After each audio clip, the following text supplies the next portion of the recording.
Bonjour à tous, donc voici l'exercice 4, partie B, ça c'est l'étude théorique avec dérivation, étude de sens de variation du bac ES d'Amérique du Nord de juin 2017.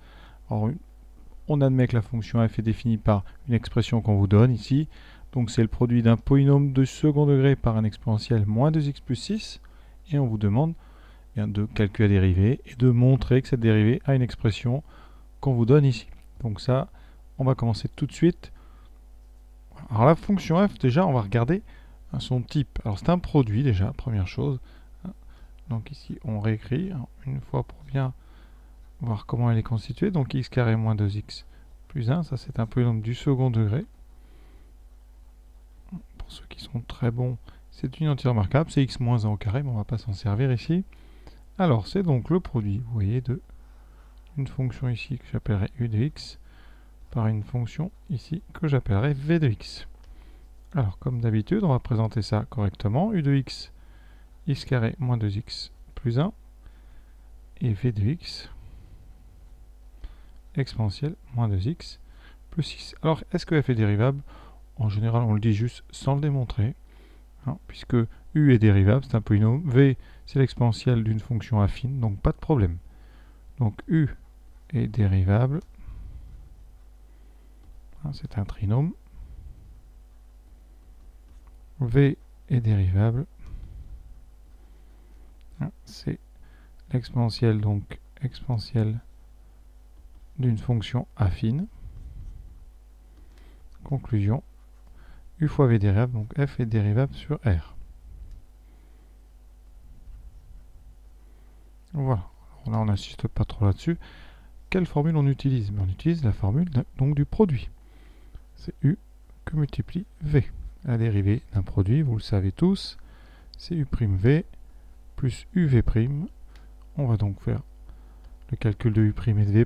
Donc U', c'est donc la dérivée d'x de moins 2x plus 1, donc 2x moins 2, et V'. Alors là, c'est dérivée de ax plus b. Alors rappel, la dérivée d'exponentielle ax plus b, c'est a exponentielle ax plus b.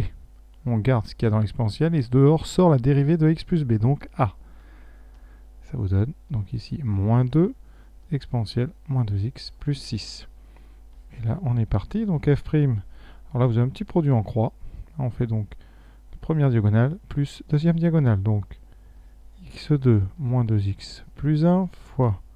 Alors là, il faut être très doucement. C'est pas la peine d'aller vite. Plus c'est facile, plus il faut prendre son temps pour engranger les points. Voilà. Plus donc U', 2x moins 2, et exponentielle moins 2x plus 6. Alors que vous commenciez par la première diagonale ou la deuxième, ici, comme c'est une somme, ça n'a pas d'importance. Il faut faire attention quand on fait des divisions, des quotients, parce qu'il y a un moins. Comme pour toutes les dérivées avec un exponentiel ici, vous avez une factorisation qui est possible par exponentielle moins 2x plus 6. Donc on va la faire tout de suite. Vous aurez donc, attention, un moins 2 fois ça, donc moins 2 fois x carré moins 2x plus 1, plus ici 2x moins 2. J'espère que vous suivez bien. Là, je refais. On avait ici notre exponentielle, vous voyez. C'est comme si je le prenais. Oui, je le mets devant. Et en facteur, je prends aussi le deuxième. J'en prends un par terme. Et vous voyez, il me reste dans les parenthèses tout ce que je n'ai pas pris, donc exactement ce que j'avais donné. On va développer les parenthèses. Donc moins 2x2, alors je vais doucement vraiment, plus 4x moins 2, plus 2x moins 2. Voilà. On va mettre notre parenthèse en premier, l'exponentielle en deuxième, et on doit retrouver ce qui était annoncé dans l'énoncé. Oui, on doit retrouver ça. Est-ce qu'on retrouve ça? Donc moins 2x2, on l'a. Ensuite les x, on en a 4 et 2, 6x. Moins 2, moins 4. Ouf, on est sauvé. Voilà, donc terminé ce qu'il fallait démontrer. Voilà pour la première question. Maintenant, on va étudier les sens de variation de f sur intervalle, attention, 0,76. Votre fonction donc dérivée, donc il faut étudier le signe, c'est un produit. Donc il va falloir étudier le signe d'un produit. Alors pour étudier le signe d'un produit, on étudie le signe de chacun de ses facteurs. Donc on va commencer par le plus simple, c'est-à-dire le terme en exponentiel. Alors là, très très important, hein, quel que soit grand X appartenant à R, on sait qu'exponentiel grand X c'est strictement positif. Un exponentiel est toujours strictement positif. Donc ici, hein, eh bien, quel que soit X, eh bien, exponentielle moins 2x plus 6 est strictement positif. Donc, le signe de f' dépend uniquement du signe de ce qui nous reste en facteur devant, dépend uniquement du signe de moins 2x2 plus 6x moins 4. Vous reconnaissez là un trinôme du second degré, donc on va utiliser le discriminant. Alors, les coefficients, c'est a égale moins 2, b égale 6 et c égale moins 4. J'aime bien donner les coefficients. Ensuite, eh bien, on calcule le discriminant. b carré moins 4ac, c'est l'occasion de réviser. Donc 36, moins 4 fois, là vous laissez les parenthèses. Surtout, c'est un bon réflexe à avoir. Et vous faites les calculs juste après. Bon, comptant, donc bon, ici 36, et là vous comptez les moins. 1, 2, 3 moins. 3 moins, ça veut dire qu'à la fin, il restera 1. 2 fois 4, 8 fois 4, 32. Le discriminant, c'est 4. Et comme 4, c'est un nombre strictement positif, eh bien, il y a donc ici 2 racines, c'est-à-dire 2 valeurs pour lesquelles votre trinôme va s'annuler. Une première qui est x1 moins b, moins racine de delta sur 2a, je répète la formule une fois, donc moins b, ça fait moins 6, moins racine de 4, donc moins 2, sur 2 fois moins 2. On va tout doucement, c'est pas la peine de se presser, donc moins 6, moins 2, moins 8 sur moins 4. Ça donne donc ici, les moins s'annulent, il reste 2. Pour x2, donc c'est la même formule avec un plus, donc on aura moins 6 plus 2 sur moins 4. Donc moins 4 sur moins 4, ce qui donne 1. Alors, je vous rappelle que vous pouvez vérifier ça à la machine. Avec une Casio, c'est dans le menu, ici, équation, le numéro 8. Vous sélectionnez ici polynôme, donc f2, degré 2, et vous indiquez donc les coefficients. A, c'est moins 2. B, donc c'est 6. Et C, c'est moins 4. Voilà, vous validez les réponses, vous voyez, 2 et 1. Ils ne sont pas dans le même sens toujours, mais vous avez les deux réponses, donc on a bien trouvé un 2, c'est bon. Avec une Texas, avec ce modèle, eh bien, vous trouverez ça dans Résol, ici. Voilà, et vous avez PLY qui signifie polynôme simulateur. Donc ici, vous allez sur le numéro 2. Voilà. Et donc, racine d'un polynôme, vous validez degré 2. Voilà, vous mettez suivant. Alors, suivant, c'est ici. Et donc, on inscrit donc les coefficients moins 2. Ensuite, plus 6. Ah ouais, vous vérifiez donc ici, plus.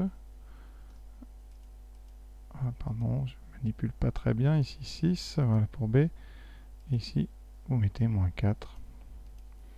Vous validez. Vous mettez résolution. Vous trouvez 1 et 2. Oui, c'est pas dans le même sens, mais c'est pas grave. Alors, maintenant, le signe de moins 2x2 plus 6x moins 4. Alors, c'est une fonction du second degré. Il y a deux racines. C'est-à-dire que ça s'annule deux fois. Et vous avez quelque chose de très important ici. Donc, le nombre a, et qui est donc négatif. Donc, ici, eh bien, on sait que c'est du signe du coefficient en x2, donc du signe du coefficient en x2. Ce coefficient, c'est donc a égale moins 2, c'est-à-dire négatif, donc négatif à l'extérieur des racines. Et on n'a plus qu'à faire le tableau maintenant. Voilà, mon tableau est prêt à être rempli.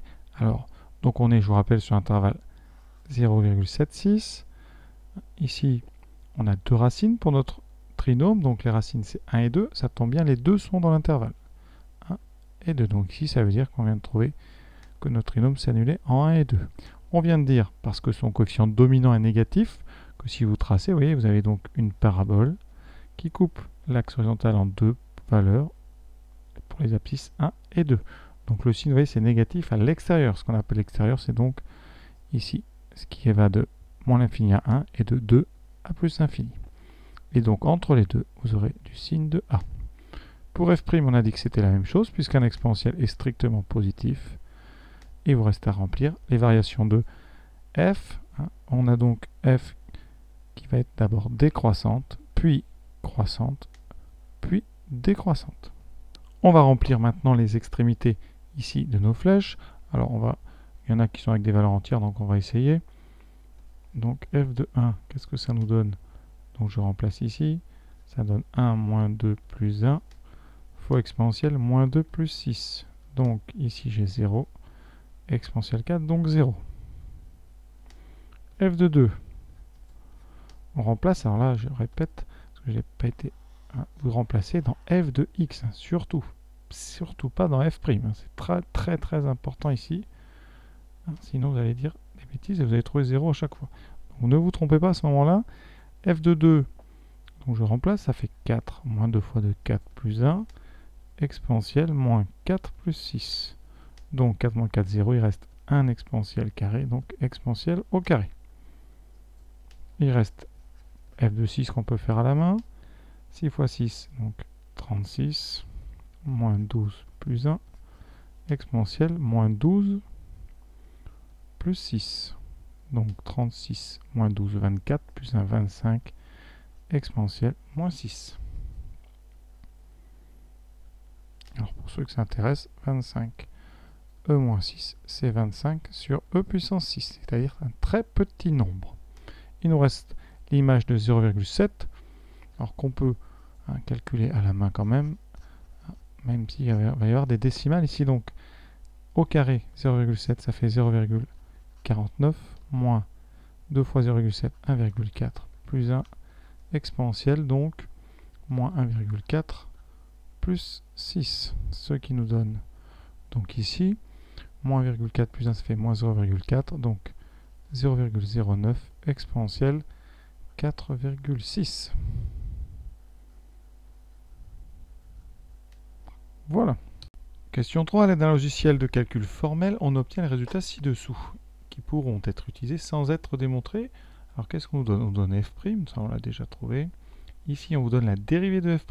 Dérivée de f', vous savez tout de suite, ça c'est donc f seconde de x. Donc on a la dérivée seconde de x. Là ça nous fait penser tout de suite à de la concavité ou convexité. Factorisation, donc vous avez donc une dérivée qui est compliquée. On factorise, voilà, donc c'est un peu ce qu'on a fait en deuxième question sur f'. Ensuite on vous donne les solutions de g de x égale 0, c'est-à-dire la dérivée seconde.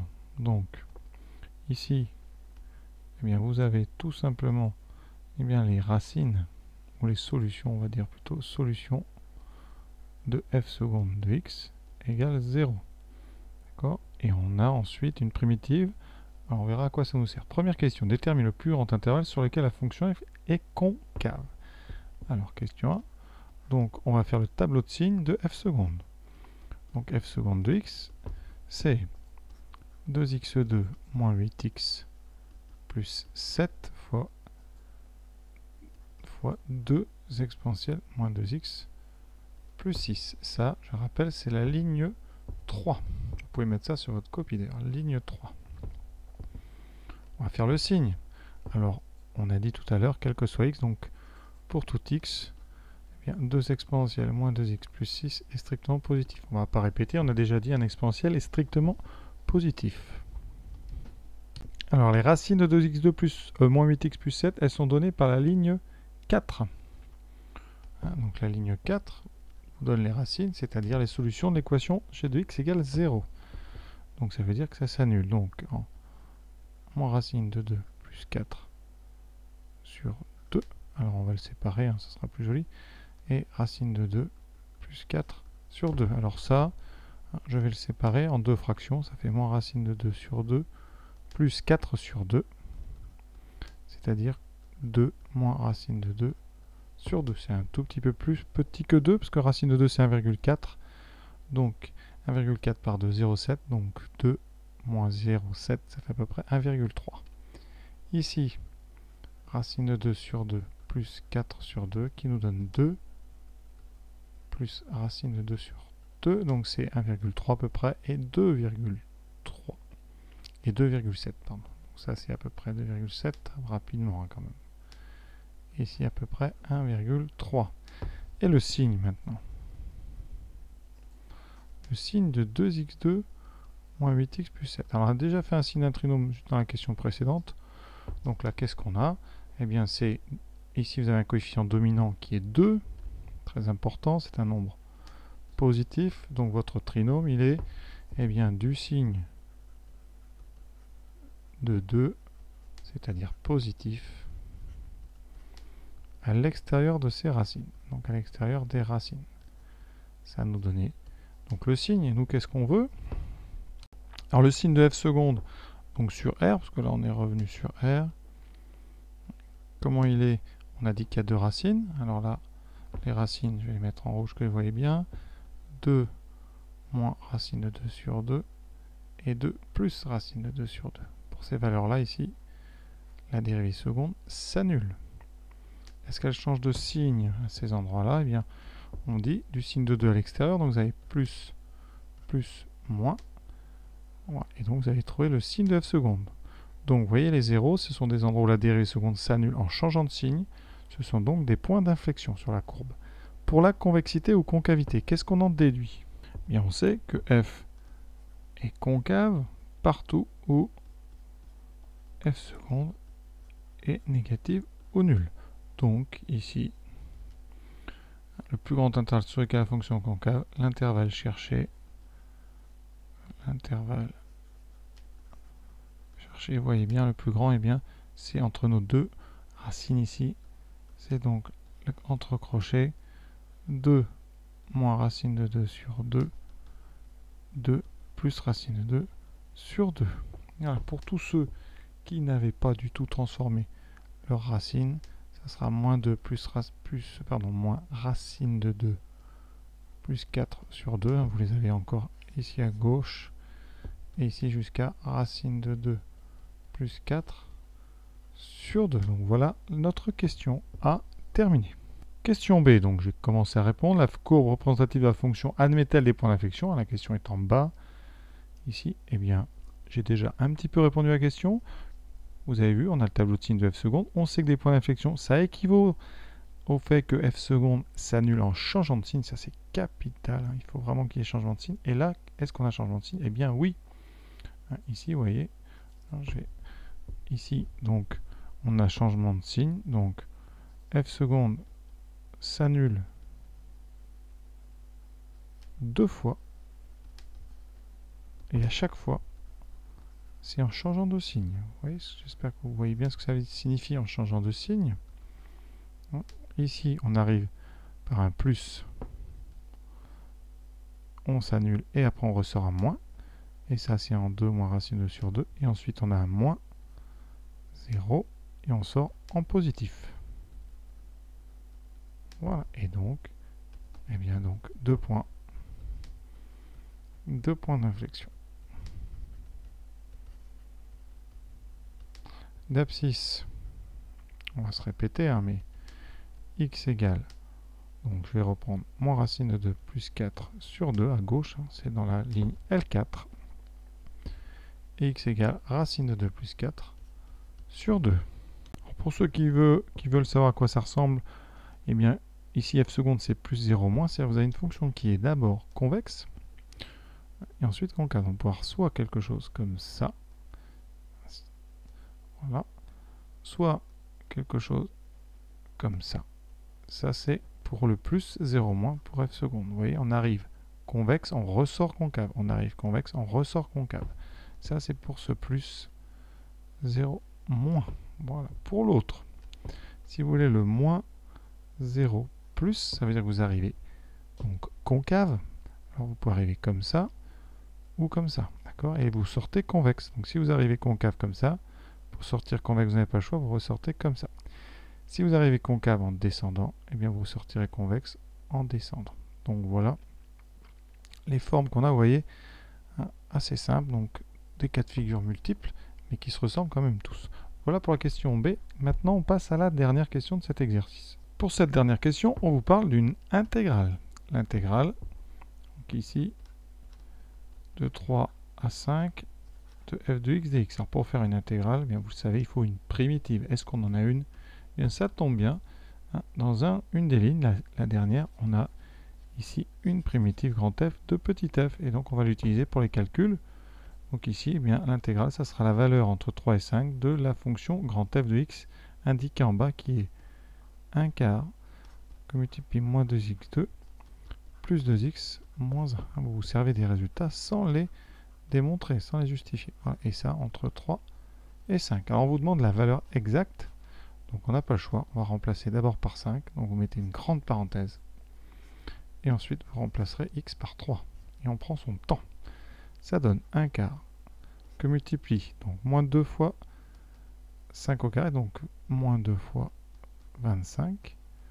Plus 2 fois 5, 10, moins 1. Je vais vraiment très doucement. Et je rajoute l'exponentielle. Donc ici, ce sera exponentielle de donc moins 10 plus 6, donc moins 4. Deuxième, on remplace par 3. 1 quart, multiplié par moins 2 fois donc 3 au carré 9, plus 6 moins 1, fois exponentielle ici de moins 6 plus 6, exponentielle 0. Et seulement maintenant on calcule. On a donc 1 quart multiplié par donc moins 2 fois 25, moins 50 plus 10, moins 40, moins 1, donc moins 41 fois exponentielle moins 4. Moins 1 quart de moins 18 plus 5, ou alors en fait moins 18 plus 6, donc moins 12, moins 1, moins 13 fois exponentielle 0, donc fois 1. Je rappelle qu'exponentielle 0 c'est 1. Ce qui donne, pour finir, moins 41 quarts exponentielle moins 4. Ici, moins par moins, ça fera plus, donc plus 13 quarts. Si vous voulez mettre en mettant sur 4, vous aurez ici d'abord 13 moins 41 exponentielle moins 4. Voilà, là vous prenez une calculatrice et vous donnez une valeur ici, comme demandé dans le texte, valeur arrondie à 10 moins 1. Donc vous garderez une décimale. À la calculatrice, vous voyez, je trouve 3,06. Donc ici, on arrondit à 3,1. Voilà, cet exercice est terminé. J'espère que ça vous a plu, en tout cas que j'ai été clair. Et à très bientôt.